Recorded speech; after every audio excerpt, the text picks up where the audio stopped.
Carla, agora falando da política local, o vice-governador Felipe Camarão parece que já começa a se aproximar mais. Era uma figura muito ligada a Flávio Dino, né? Mas agora parece que ficou órfão, e depois de toda aquela confusão toda de não apoiar o candidato do governo aqui à prefeitura, de até atrapalhar de certa forma, agora parece que o discurso mudou, né, Carla?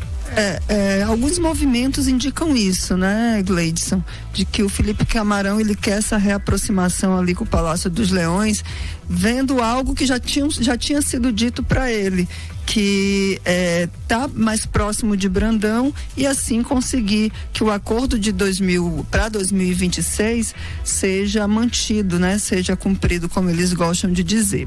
Mas o que a gente tem? Que movimentos são esses?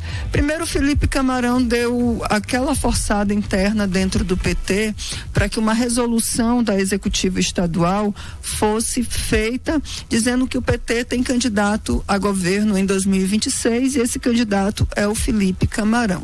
Realmente existe o documento, mas alguns petistas de outras alas que não sejam ligadas ao Felipe, alguns petistas dizem que eles desconhecem essa reunião, que foi uma reunião de alinhamento e avaliação da situação do partido após 2024, as eleições de 2024, melhor dizendo, e nessa reunião foi dito, já fazendo olhando no horizonte o que vai ser do PT para 2026, e o Felipe, alguns acabaram colocando o nome do Felipe Camarão. Eu conversei com o Francimar Melo, presidente estadual do partido. Ele disse que esse documento era algo preliminar e que ainda ia ser submetido à executiva. Ainda não estava realmente fechado, mas ele confirmou que houve esse entendimento. A maioria achava importante colocar o nome do Felipe Camarão como o candidato do PT, mas não fechar a questão, porque isso vai ser discutido dentro do grupo. Então, esse foi o primeiro movimento do Felipe, claramente o movimento dele.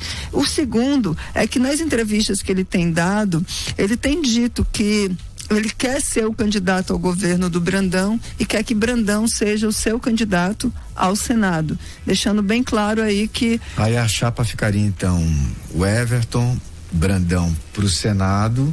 Isso. E Felipe para o governo. Exatamente, essa é a vontade, eles que ele tem trabalhado para isso, e também nas redes sociais sempre elogiando muito Brandão. Ou seja, gente, movimentos que mostram que o Felipe está fazendo o caminho oposto do que ele fez desde janeiro de 2023, porque o que mais incomodou o governador Carlos Brandão e o seu entorno ali foram os movimentos do Felipe, sempre dizendo, não, quando eu assumir o governo, eu vou assumir o governo, quando eu for governador. Então ele foi ele estava sendo um vice-governador muito, vou botar aqui entre aspas, atuante, já dizendo o que ele iria fazer, que ele faria, que ele fará quando assumir o governo. Não foi um vice como o Brandão foi, que a gente quase não ouvia falar do Brandão. Passou ali 7 anos e 4 meses na dele como vice mesmo, e não querendo dizer para todo mundo que ele uma hora iria ser governador.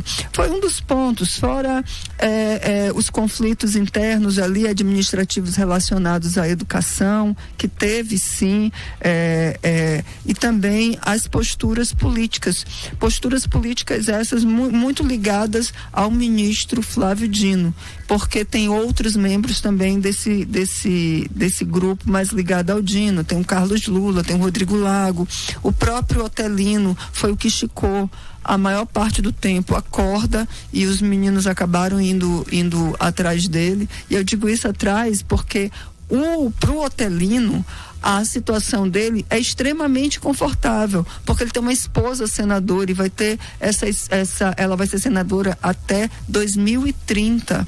Então, ele consegue ali mais contato com a classe política, tem as emendas delas, não são poucos, são muitos milhões, em que ele pode conseguir manter os seus espaços de aliados nos municípios para garantir ou sua reeleição ou ainda ir para a Câmara dos Deputados com uma boa votação. O fato é que isso não acontece nem com Felipe, nem com Lula, nem com Rodrigo, nem com Márcio Gerri, que é outro que esticou a corda, principalmente nas eleições agora de 2024. E eles acabaram indo atrás do Otelino, deixando a relação muito estremecida e que fez com que se falasse muito do rompimento, que pode ser consolidado mesmo agora em janeiro com a reforma administrativa no governo do estado, tirando espaços de poder de vários desses nomes que eu acabei de citar para vocês.